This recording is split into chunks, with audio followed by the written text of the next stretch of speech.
Hello दोस्तों, एक बार फिर से स्वागत है आपका हमारे यूट्यूब चैनल स्क्रीन स्टूडियो में। आज की बहुत ही इंपॉर्टेंट क्लास है क्योंकि आज से हम स्टार्ट करेंगे एक्सेल। एमएस वर्ड में हमने बहुत सी चीजें पढ़ ली थी और बहुत सी चीजें बची भी है। मैं आपको वन बाय वन करके बताऊंगा। जो जो टॉपिक मेरे सामने आएगी कि आपको बताना चाहिए, मैं सब टॉपिक आपको बताऊंगा। अगर आप कुछ और जानना है एमएस वर्ड में तो आप हमें कमेंट सेक्शन में जरूर कहें, हम उसका वीडियो बना के आपको प्रेजेंट करेंगे। तो सबसे पहले एक्सेल के पढ़ने से पहले हम एक्सेल के बारे में जानना चाहिए। तो एक्सेल होता क्या है? या एक्सेल एक स्प्रेडशीट प्रोग्राम है, सॉफ्टवेयर है जो माइक्रोसॉफ्ट का ही हिस्सा है, माइक्रोसॉफ्ट ऑफिस का हिस्सा है। जैसे MS Word, MS Excel, MS PowerPoint, ये सब माइक्रोसॉफ्ट ऑफिस का हिस्सा है। अब एक्सेल में होता क्या है? एक्सेल में बहुत से काम होते हैं। एक्सेल में आप आसानी से कैलकुलेट कर सकते हैं, डेटा एंट्री कर सकते हैं, चार्ट और ग्राफ पे काम कर सकते हैं और रिजल्ट बना सकते हैं, डेटा एनालिसिस कर सकते हैं, सब कर सकते हैं। मैं आपको डेली क्लास में बताऊंगा कि कैसे कैसे किया जाता है। सबसे पहले आज की पहली क्लास में हम एक्सेल के कुछ बेसिक जान लेते हैं। एक्सेल के बेसिक जानने में सबसे पहला हमारा क्या आता है? एक्सेल को ओपन कैसे किया जाता है। एक्सेल को ओपन करने का तरीका बिल्कुल सिंपल है। आप विंडो के साथ आर प्रेस करेंगे, एक डायलॉग बॉक्स, एक रन कमांड यहाँ पे आपको शो होगा। अब इस रन कमांड में आपको क्या लिखना है? एक्सेल। आप देख सकते हैं मैंने यहाँ पे एक्सेल लिखा है। एक्सेल लिखने के बाद आप देख सकते हैं ये मैंने एक्सेल लिखा है। अब सिंपल मैं क्या करता हूं, सिंपल मैं ओके प्रेस करूंगा। ओके प्रेस करने के बाद आप देख सकते हैं एक्सेल ओपन हो गया है। ठीक है, अब एक्सेल ओपन हो गया तो आपको यहाँ पे कई तरह के ऑप्शन हो गए। जैसे आप देख सकते हैं यहाँ पे आपको कई तरह के टैब्स होंगे, कई तरह के ग्रुप्स होंगे। सबकी वीडियो मैं वन बाय वन में आपके बताऊंगा। सबसे पहले हम इस वर्कबुक को जानते हैं। वर्कबुक किसे कहते हैं? जो आप यहाँ पे काम कर रहे हैं, जो ये आपको सेल दिखाई दे रहे हैं, इसे हम क्या बोलते हैं? वर्कबुक। ठीक है, इसे हम बोलते हैं वर्कबुक।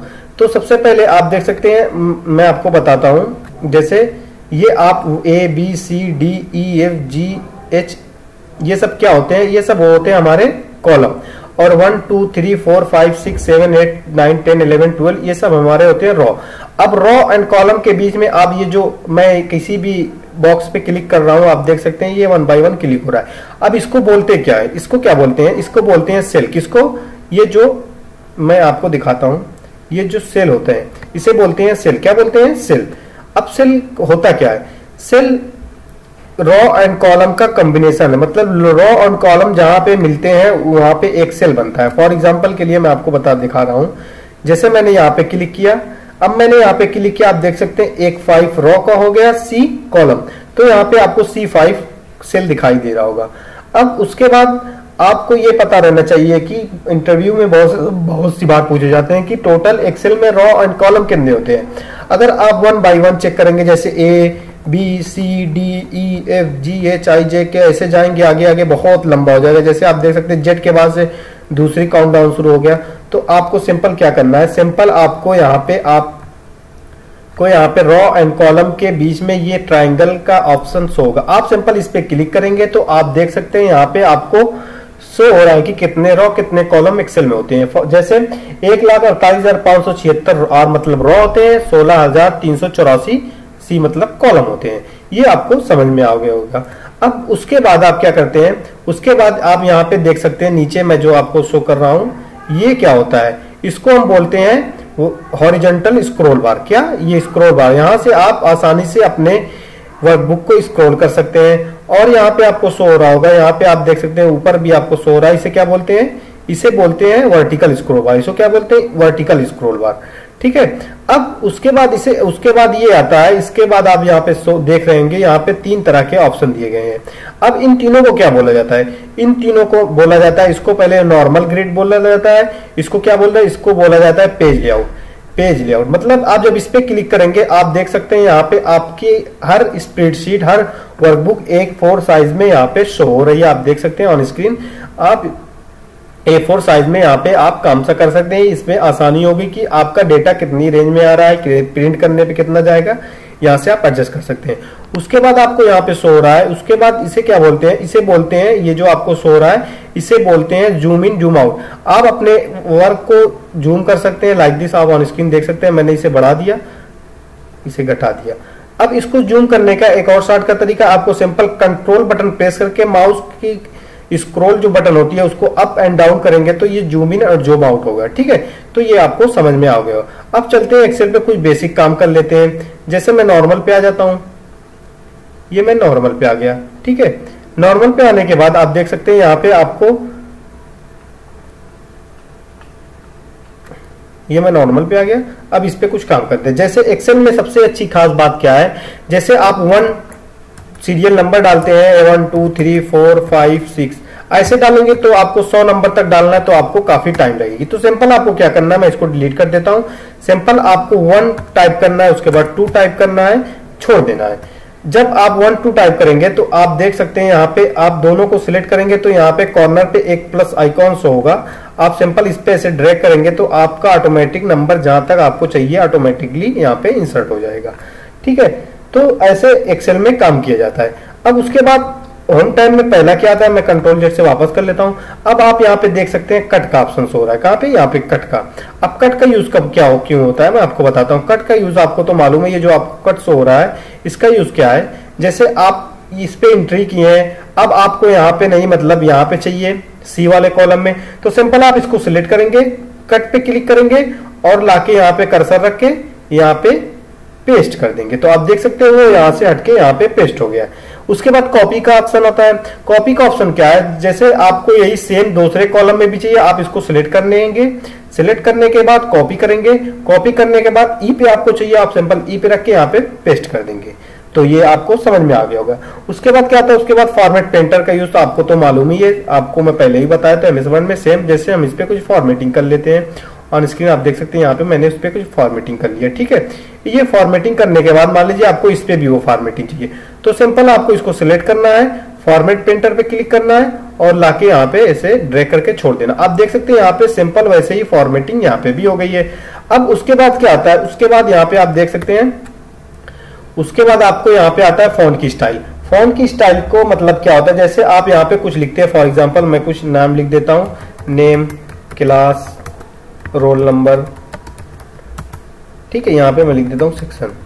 ठीक है, अब आप देखते हैं फॉर्मेटिंग मतलब फॉर्मेटिंग का मतलब क्या होता है, जैसे आप यहाँ पे सिलेक्ट करेंगे, आपका जो फॉन्ट स्टाइल है वो नॉर्मल। अगर आपको फॉन्ट की स्टाइल को चेंज करना है, आप यहाँ से अलग अलग तरीके के फॉन्ट की स्टाइल को डाल सकते हैं। आप ऑन स्क्रीन देख सकते हैं फॉन्ट की स्टाइल ऐसे चेंज हो रही है। ठीक है, अब उसके बाद क्या आता है बोल्ड। जैसे आप यहाँ पे इसको आप देख सकते हैं काफी पतला है, अगर आपको इसे मोटा करना है आप सिंपल इस पे क्लिक करेंगे, बोल्ड कर देंगे, या तो बोल्ड कर देंगे या तो कंट्रोल बी से शॉर्टकट की से भी बोल्ड कर सकते हैं। उसके बाद क्या आता है, उसके बाद आता है इटैलिक। इटैलिक का यूज क्या होता है, इटैलिक का यूज भी सिंपल है। आपको अगर आपको ये जो फॉन्ट है आपको तिरछा करना है, मतलब कर्व में करना है, तो आप सिंपल इसको सिलेक्ट करेंगे और इटैलिक कर देंगे। आप देख सकते हैं आपका फॉन्ट थोड़ा क्रॉस में हो गया। अब उसके बाद अंडरलाइन भी कर सकते हैं आप, यहाँ से इटैलिक से कंट्रोल आई करेंगे तो इटैलिक हो जाएगा। अब कंट्रोल यू से अंडरलाइन होती है, जैसे मैं कंट्रोल यू कर दिया, आप देख सकते हैं यहाँ पे अंडरलाइन हो गया। आप या तो यहाँ से कर सकते हैं या तो कंट्रोल यू से कर सकते हैं।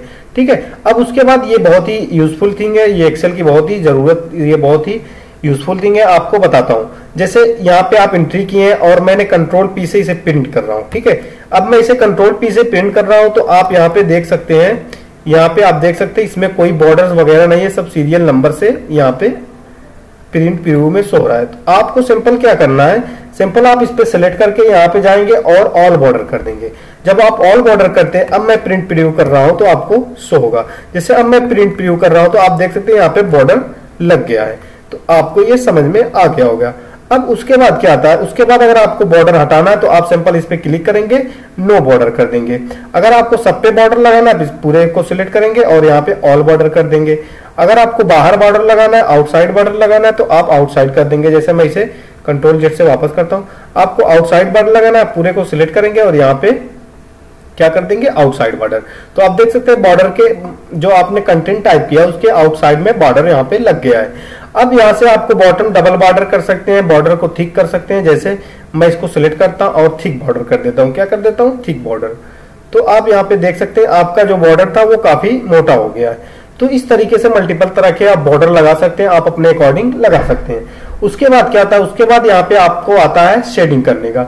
शेडिंग का मतलब जैसे आप कोई हेडिंग बना रहे हैं, जैसे मैं यहाँ पे नेम लिख दिया हूँ, यहाँ पे क्लास लिख दिया हूँ, यहाँ पे रोल नंबर लिख दिया हूँ, यहाँ पे सब्जेक्ट लिख दिया हूँ, या तो इंग्लिश लिख देता हूँ, यहाँ पे मैथ्स लिख देता हूँ। अब आपके रिजल्ट में मान लीजिए आपने रिजल्ट बनाया, अब इस पे आपको इसको हाईलाइट करना है, मतलब आपके पहले ही रो एंड कॉलम हाईलाइट रहे तो आप यहाँ से इसे हाईलाइट करके अट्रैक्टिव कुछ इस तरह से बना सकते हैं।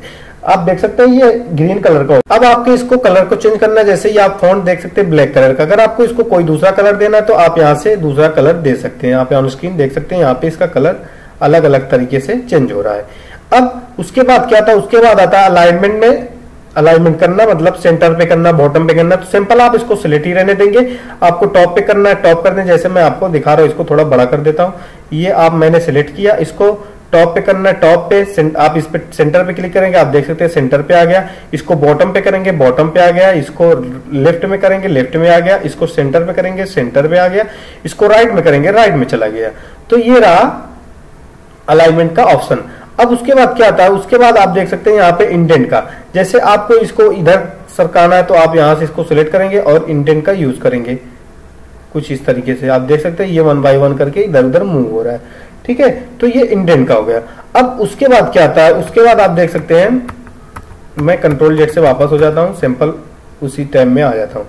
अब उसके बाद क्या आता है, उसके बाद आप यहाँ पे देख सकते हैं रैप टेक्स्ट। जैसे आप बहुत सी जगह देखते हैं, जैसे मैं यहाँ पे फादर्स नेम लिख रहा हूँ, फादर्स नेम, ये मैंने फादर्स नेम लिख दिया।